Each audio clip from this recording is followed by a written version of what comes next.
바랍니다. 산업협회 송병선 회장입니다.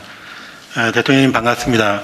AI 강국 도약의 비전도 제시해 주시고 또 데이터 경제를 열어주시기 위해서 오늘 규제 완화 회의도 주재해 주신 데 대단히 감사드리고 우리 업계에서는 큰 기대와 함께 감사의 말씀을 드리겠습니다.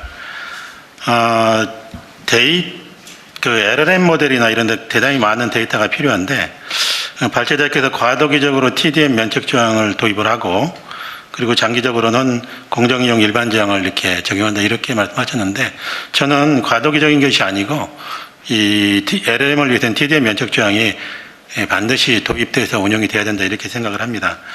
공정이용 일반 조항 우리나라를 보면은 저작권법 제35조 5회에 저작자의 정당한 이익을 부당하게 해하지 않은 경우에 저작권물을 이용할 수 있다. 이 부당하게라고 해서 매우 추상적으로 되어 있어요. 그리고 문체부에서 이제 오늘 이번에 개정하시겠다고 안내서를 말씀하시는데 작년 12월에 생성형 AI 저작권 안내서에서는 AI 학습용 저작물 이용 시에 사전에 적법한 이용 권한을 확보해야 된다. 이렇게 안내서가 나간 걸로 알고 있습니다. 미국은 이제 비표현적 이용이라고 봐서 이 면제를 해주거든요. 이 불문법 국가인 미국에서는 그런 해석이 가능하지만 성문법 국가인 경우에는 대단히 명확하게 규정하지 않고서는 이게 법적 불안정성이 계속될 것이라고 생각합니다. 물론 미국은 판례로 이것이 정립이 되어 있지만은 우리나라는 판례도 없습니다. 그래서 문제는 법적 불확성이 매우 큰 것이 문제인 겁니다. 제가 얼마 전에 AI 스타트업을 하고 있는 청년 기업인을 만났는데요. 저작권 때문에 AI 학습 데이터를 구할 수가 없어가지고 크롤링 기법으로 신문기사의 댓글 그런 것들을 많이 모아서 학습시키다 보니까 욕설, 비방, 폭언 등 반사회적 표현이 산출물로 나와가지고 회사의 문을 닫아야 되는 그런 상황이다. 이런 심각한 말씀을 해주셨습니다.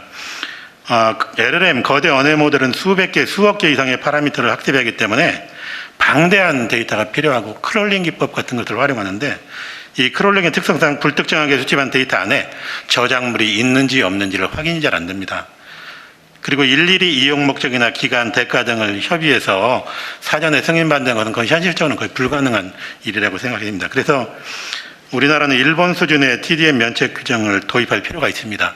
일반 조항이 있다 하더라도 일본은 저작권법 제30조의 4에서 저작물에 표현된 사상이나 감정을 자신 또는 타인이 향수하는 목적이 아니라면 다 저작물 이용이 가능하도록 허용하고 있습니다. 향수라는 말은 뭐 예술적인 아름다움이나 뭐 감동 따위를 음미하고 즐기는 건데 이게 LLM의 데이터를 이렇게 수집하는데 예술적인 아름다움을 음미하기 위해서 수집하겠습니까? 그래서 저는 우리 성문법 국가인 우리나라에서는 공정이용 일반 조항인 추상적 조약도 있지만은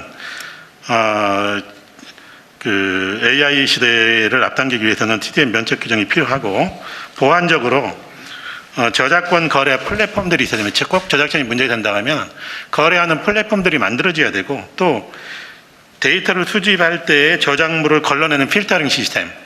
그래서 내가 수집한 데이터에 저작권이 있는지 없는지를 확인해야지 저작권료를 주지 않겠습니까? 그리고 사전에 조정하지. 그런 것이 바탕이 돼야지만 우리가 목표로 하는 AI 3대 관계에 도달할 수 있지 않을까 이렇게 생각합니다. 감사합니다. 네. 어쨌든 일본에는 이미 그런 제도가 있다는 거군요. 다른 분들도 한번 의견을 더 내보시고. 네, 어떤 분 의견 뒤쪽에 말씀해 주시죠. 예. 네. 안녕하십니까 대통령님. 저는 한국음악저작권협회 사무총장을 맡고 있는 황선철이라고 합니다. 먼저 이 권리자 의견 이렇게 전달할 수 있는 자리 마련해 주셔서 정말 감사드리고요. 일단 먼저 사실 좀 꼭 말씀드리고 싶은 게 저작권도 우리 헌법이 보장하고 있는 재산권의 하나라는 점입니다. 그래서 반대로 생각하시는 분들이 많은데 저작권은 규제가 아닙니다. 오히려 면책을 하는 규정을 만들게 되면 그거야말로 사실 적법 헌법상 보장되는 재산권을 가로막는 규제가 되는 거다라고 사실 꼭 말씀드리고 싶고요. 그리고 그 아까 형사처벌 관련된 얘기를 하셨는데 사실 공정이용만 있는 미국이랑 한국이랑 법제는 정말로 유사합니다. 미국은 공정이용 조항이 일본은 공정이용 조항이 없습니다.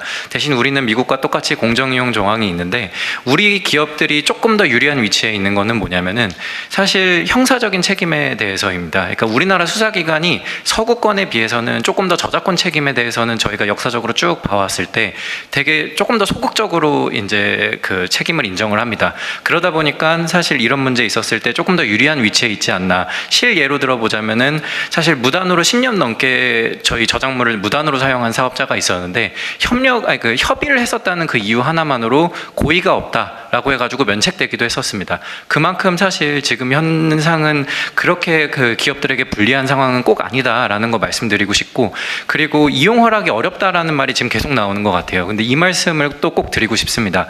이용 허락 신청 자체가 안 옵니다. 그러니까 이용 허락 신청을 해놓고 최소한도 최선의 노력은 다 해보고 그러고 나서 그게 어렵다라고 얘기를 해야 되는데, 저희 협회 같은 경우에는 사실 국내뿐만이 아니라 전 세계 거의 대부분 모든 음악 저작물을 관리하고 가사 역시 마찬가지고요. 근데 딱 2건 이용 허락 신청이 들어왔습니다. 근데 이 2건 모두 되게 빠르게 합의가 다 완료가 됐습니다. 그리고 저희가 최근에 13개 단체들이 다 모여가지고 다른 저작물들도 어떤가 다 봤는데 다 비슷한 상황이었습니다. 저희 이렇게 모여가지고 또 한 가지 논의를 했었던 게, 저희 창작자들도 발벗고 나서가지고 오히려 이용자들이 더 쉽게 이용 허락을 받을 수 있게 우리가 같이 오히려 또 노력을 해보자. 그래서 대통령님 말씀하셨던 것처럼 저희도 전례 없는 사실 노력과 이런 것들을 세계에서 찾을 수 없는 그런 사례를 만들기 위해서 정말 노력을 하고 있습니다. 그래서 꼭 저희 그 과학 기술이나 이런 얘기들이 나올 때 창작자가 희생해야 된다는 말 많이 나오잖아요. 이번에는 그런 일 없도록 좀 많은 관심 부탁드리겠습니다, 대통령님.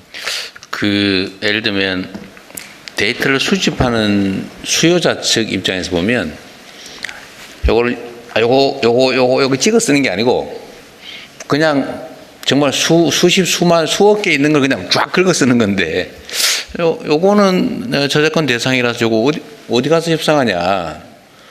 우리가 쓸 대상이 몇 천만 개인지 몇억 개인지도 모를 바인데 그 어디 가서 일일이 다 물어보고 협상하겠냐, 이런 어려움도 있는 것 같더라고요. 그럼 그런 건 어떻게 돼요? 예를 들면 음악 저작물이라고 딱 특정을 하면 이제 음악 저작물이야 되게 이렇게 조직화되어 있으니까 이게 가능한데, 그것도 뭐 수없이 무작위적으로 수집하는 데이터의 극히 일부다라고 하는 경우는 아마 음악 저작물을 쓴다는 생각도 못하고 쓰는 경우도 있지 않아요? 타겟으로 한 경우는 이제 협상이 쉬운데, 그게 아닌 경우, 그냥 예를 들면 예를 들면 어떤 소리를 수집을 한다. 그 중에 예를 들면 음악 저작물도 이제 들어가는데 그 대상으로 전체 소리 종류의 아주 극히 일부에 불과한데 그럴 경우 또 골라서 해야 되는 이런 어려움도 있는 것 같긴 해요. 그거에 대해서 잠깐 한번 얘기 한번 해봐 주십시오. 네, 사실 저희도 특히 이제 인공지능이 크게 두 가지로 나뉜다고 생각하는데, 네. 하나는 특정 분야에 특화된 AI가 네. 있을 겁니다. 그런 부분들은 그런 이슈에서 벗어나기 사실 쉽습니다. 어렵지 않죠. 예. 네, LLM 같은 경우에는 저희도 어려움이 있다라고 이해를 하고, 그래서 지난번에 13개 창작자 단체들이 모였을 때 그러면 통합 가격 모델을 한번 만들어 보자. 그래서 기업들도 이 이상 내지 않게끔, 그래서 예측 가능하게 가격이나 이런 것들을, 그래서 그런 것들을 한번 같이 만들어 보고 데이터 센터도 같이 구축해 보자라는 논의까지도 나왔고 거기에 대해서 합의도 했습니다. 그리고 사실 비슷한 논의가 인공지능 이슈 때만 지금 나온 게 아닙니다. 예를 들면 UGC 플랫폼의 가장 대표적인 UGC 플랫폼인 유튜브만 생각하셔도 유튜브에는 전 세계 거의 모든 종류의 저작물들이 다 올라갑니다. 그런데 지금 사실 유튜브는 가장 어떻게 보면 저작권을 잘 처리하고 있는 대표적인 기업이거든요. 처음에는 똑같은 이슈가 있었는데 결국 시장에서는 이게 다 해결이 되고 지금은 시장에서 아주 안정적으로 운영이 되고 있습니다. 그래서 이런 사례를 참고해 주시면 정말 좋을 것 같습니다, 대통령님. 네, 다른 분 말씀하시죠. 네.